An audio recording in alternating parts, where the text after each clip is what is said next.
ਅਗਲੀ ਗੱਲ ਕਰੀਏ ਸ਼ਰਮਾ ਜੀ ਅੰਮ੍ਰਿਤਸਰ ਸਾਹਿਬ ਦੀ। ਅੰਮ੍ਰਿਤਸਰ ਦੇ ਵਿੱਚ ਕਹਿੰਦੇ ਰਿਹਾਇਸ਼ੀ ਇਲਾਕੇ ਦੇ ਵਿੱਚ ਧਮਾਕਾ ਹੋਇਆ ਜੀ।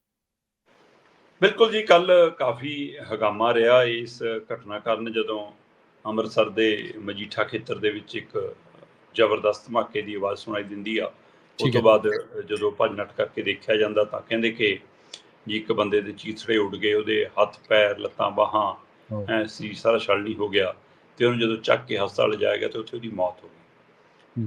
ਤੇ ਇਲਾਕੇ ਦੇ ਲੋਕਾਂ ਨੇ ਕਿਹਾ ਵੀ ਇੱਥੇ ਕੋਈ ਅਜਿਹੀ ਹੋਰ ਚੀਜ਼ ਨਹੀਂ ਸੀ, ਕੋਈ ਮੋਟਰ ਨਹੀਂ, ਕੋਈ ਸਿਲੰਡਰ ਨਹੀਂ, ਕੋਈ ਕਾਰ ਗੱਡੀ ਨਹੀਂ, ਕੋਈ ਕੁਛ ਨਹੀਂ, ਕੋਈ ਅਜਿਹੀ ਧਮਾਕਾ ਸਮੱਗਰੀ ਨਹੀਂ ਸੀ ਜਿਹਦਾ ਅੰਦਾਜ਼ਾ ਲਾਵੇ ਕੋਈ ਮਸ਼ੀਨਰੀ ਕਰਕੇ ਧਮਾਕਾ ਹੋਇਆ। ਇਸ ਲਈ ਉਹ ਕਹਿੰਦੇ ਬੰਬ ਧਮਾਕਾ। ਪਰ ਸਥਾਨਕ ਪੁਲਿਸ ਚੌਂਕੀ ਇੰਚਾਰਜ ਮੰਨਣ ਨੂੰ ਤਿਆਰ ਨਹੀਂ।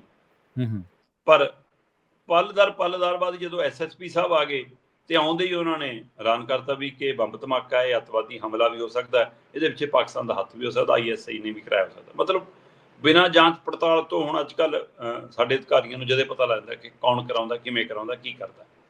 ਚਲੋ ਉਹ ਤੋਂ ਬਾਅਦ ਜੀ ਹੁਣ ਪੁਣਛਾਣ ਸ਼ੁਰੂ ਹੋ ਗਈ ਹੈ, ਜਾਂਚ ਪੜਤਾਲ ਸ਼ੁਰੂ ਹੋ ਗਈ ਹੈ, ਤੇ ਮੁੱਢਲੀ ਜਾਂਚ ਇਹ ਦਮ ਭਰਿਆ ਜਾ ਰਿਹਾ ਕਿ ਇਹ ਇੱਥੇ ਖੇਪ ਆਈ ਹੋਈ ਸੀ ਕੋਈ ਇੱਥੇ, ਮਤਲਬ ਜਿਵੇਂ ਸੁੰਨੀ ਜੀ ਥਾਂ ਹੈ, ਕੋਈ ਖੰਭੇ ਦੀ ਨਿਸ਼ਾਨੀ ਹੈ ਜੀ, ਕਹਿੰਦੇ ਉੱਥੇ ਰਖਾ ਦਿੱਤੀ ਗਈ, ਤੇ ਹੁਣ ਇਹ ਧਿਰ ਜਿਹੜਾ ਬੰਦਾ ਉੜਿਆ ਇਹ ਖੇਪ ਲੈਣ ਆਇਆ ਸੀ, ਇਹਦੇ ਲਈ ਸੀ, ਤੇ ਜਾਂ ਕਿਸੇ ਨੂੰ ਅੱਗੇ ਪਹੁੰਚਾਉਣੀ ਸੀ ਕਿ ਉਹਦਾ ਇਹ ਸ਼ਿਕਾਰ ਹੋ ਗਿਆ।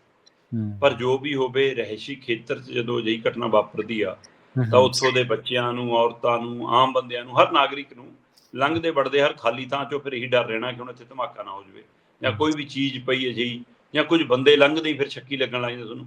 ਮਤਲਬ ਸ਼ੱਕ ਦਾ ਤਾਂ ਅਜਿਹਾ ਹੁੰਦਾ ਕਿ ਤੁਸੀਂ ਜਿਸ ਰਾਹ ਦੇ ਉੱਤੇ ਰੋਜ਼ ਸਵੇਰੇ ਸੈਰ ਕਰਨ ਜਾਂਦੇ ਹੋ, ਜੇ ਕੋਈ ਇਹੋ ਜਿਹੀ ਘਟਨਾ ਵਾਪਰ ਜਾਵੇ, ਕੁਛ ਹੋ ਜਾਵੇ, ਤੁਹਾਨੂੰ ਖੜੇ ਦਰਖਤ ਵੀ ਤੁਹਾਨੂੰ ਨਾ ਬੰਦਿਆਂ ਦੇ ਬੁੱਤ ਦਿਖਣ ਲੱਗ ਜਾਂਦੇ ਨੇ। ਫਿਰ ਤਾਂ ਬੰਦਾ ਉਹਨਾਂ ਤੋਂ ਵੀ ਡਰਨ ਲੱਗ ਜਾਂਦਾ ਕਿ ਲੈ ਵੀ ਕੋਈ ਹਥਿਆਰ ਲੈ ਕੇ ਖੜਾ, ਕੋਈ ਡਾਂਗ ਲੈ ਕੇ ਖੜਾ।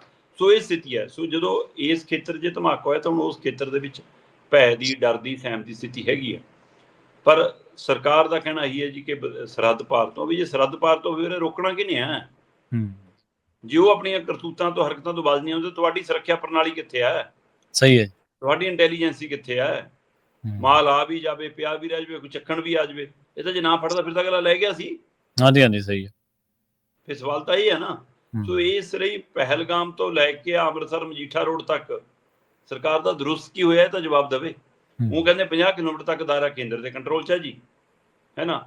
ਪੰਜਾਬ ਸਰਕਾਰ ਕਹਿੰਦੀ ਸਾਡਾ ਵੀ ਸਾਰਾ ਤੰਤਰ ਲੱਗਿਆ ਜੀ। ਤੇ ਜਿਵੇਂ ਤੁਸੀਂ ਕਹਿ ਰਹੇ ਹੋ ਕਿ ਜਿਹੜੀਆਂ ਏਜੰਸੀਆਂ ਹੁੰਦੀਆਂ, ਉਹਨਾਂ ਦੀ ਖੁਫੀਆ ਏਜੰਸੀਆਂ ਦੀ ਰਿਪੋਰਟ ਕੱਲੀ ਪੰਜਾਬ ਸਰਕਾਰ ਨੂੰ ਥੋੜਾ, ਉਹਨਾਂ ਨੂੰ ਵੀ ਜਾਂਦੀ। ਮਤਲਬ ਸਿਰਫ ਵੋਟਾਂ ਦੇ ਹਿਸਾਬ ਕਿਤਾਬ ਦੀ ਰਿਪੋਰਟ ਲੈਣੀ ਅਸੀਂ। ਸਹੀ ਗੱਲ ਹੈ, ਬਿਲਕੁਲ ਜੀ। ਬੰਦਿਆਂ ਦੀ ਜਾਨ ਮਾਲ ਦੀ ਕੋਈ ਰਿਪੋਰਟ ਨਹੀਂ ਲੈਣੀ, ਕੋਈ ਰਿਪੋਰਟ ਨਹੀਂ। ਸਹੀ। ਜੇ ਆ ਵੀ ਜਾਵੇ ਤਾਂ ਵੀ ਉਹਦੇ ਤੇ ਅਣਗੌਲਿਆਂ ਕਰ ਦੇਣਾ ਕਿ ਮੋਦੀ ਜੀ ਦਾ ਦੌਰਾ ਕੈਂਸਲ ਕਰ ਦਿਓ, ਬਾਕੀ ਦੁਨੀਆ ਜਾਵੇ ਠੱਠੇ ਖੂਚ। ਸਹੀ ਗੱਲ। ਸੋ ਇਸ ਲਈ ਬਹੁਤ ਕੁਝ ਬਿਆਨ ਕਰ ਗਈ ਇਹ ਘਟਨਾ, ਬਹੁਤ ਫਿਕਰਮੰਦੀ ਵਾਲਾ ਪੈ